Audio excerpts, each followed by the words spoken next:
जिस धरती पर वेदों की ध्वनि गूंजी, जहां ऋषियों ने तप के बल से ईश्वर के स्वरूप को अनुभव किया, वहीं जन्मा भक्ति मार्ग। यह मार्ग किसी धर्म या मत से सीमित नहीं, बल्कि मानव और ईश्वर के बीच प्रेम का वह पुल है जिस पर चलकर आत्मा परमात्मा से एक हो जाती है। अक्सर लोग सोचते हैं कि भक्ति मार्ग केवल पुराणों या मध्यकालीन संतों की देन है, मीरा, तुलसी, सूरदास, कबीर जैसे भक्तों का युग, परंतु सच्चाई यह है कि भक्ति की जड़ें वेदों में ही विद्यमान है। ऋग्वेद जो सबसे प्राचीन वेद है, उसमें अनेक स्थानों पर प्रार्थना, स्तुति और समर्पण की भावना देखने को मिलती है। वहाँ केवल यज्ञ या कर्मकांड की बात नहीं, बल्कि भावनात्मक जुड़ाव की भी शिक्षा है। ऋग्वेद कहता है, सच्चा भक्त संदेह नहीं करता, वह केवल प्रेम में डूबा रहता है। वेदों में ईश्वर को एकम सत्य विप्रा बहुधा वदंती कहा गया है। सत्य एक है, बस ज्ञानी उसे अलग अलग नामों से पुकारते हैं। यही तो भक्ति का मूल तत्व है, विविधता में एकता और प्रेम में परमात्मा की खोज। ईश्वर को जानने वाला व्यक्ति ज्ञान और प्रेम दोनों से भरा होता है।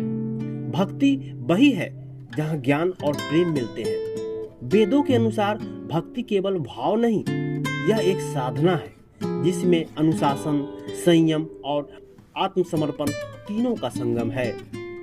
वेदों में भक्ति के 3 मुख्य रूप बताए गए हैं। ज्ञान भक्ति अर्थात बुद्धि की भक्ति, यह वह मार्ग है जहाँ साधक ईश्वर को ज्ञान के माध्यम से समझने की कोशिश करता है। उपनिषद कहते हैं, ईश्वर को शब्दों में नहीं माना जा सकता, पर उसे अनुभव किया जा सकता है।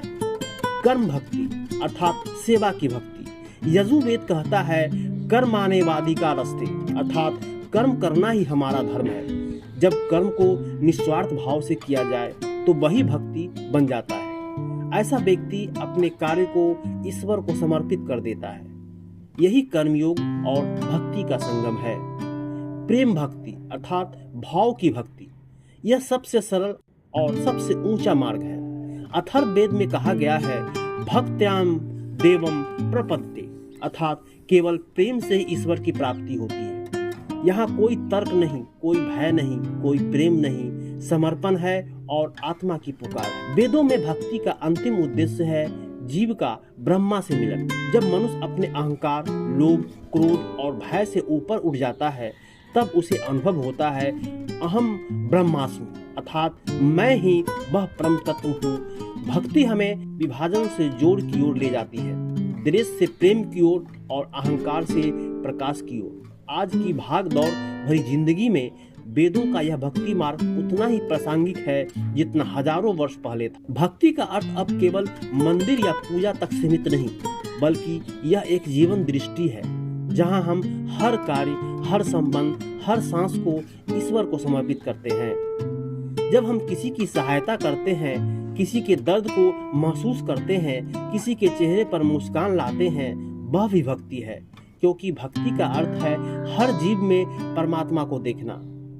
वेदों के ऋषि हमें यह सिखाते हैं कि भक्ति केवल नम्रता नहीं, बल्कि अंतःशक्ति का जागरण है। भक्ति हमें कमजोर नहीं बनाती, बल्कि अहंकार से मुक्त और आत्मविश्वास से परिपूर्ण बनाती। वेदों का संदेश स्पष्ट है, श्रद्धा बा परम तप अर्थात श्रद्धा ही सर्वोच्च तप है। जब मन श्रद्धा से भरा होता है, तब जीवन में कोई असंभव नहीं रहता। वेदों में वर्णित भक्ति मार्ग केवल पूजा पाठ की पद्धति नहीं, बल्कि जीवन जीने का विज्ञान है।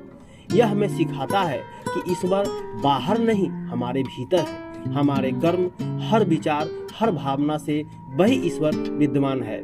भक्ति का अर्थ है हर दिन को पूजा बनाना, हर कार्य को अर्पण बनाना और हर सांस को प्रार्थना बनाना।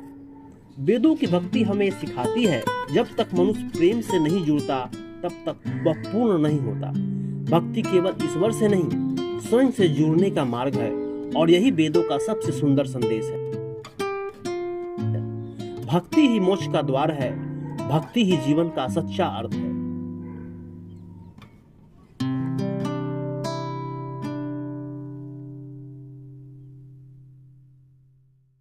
है।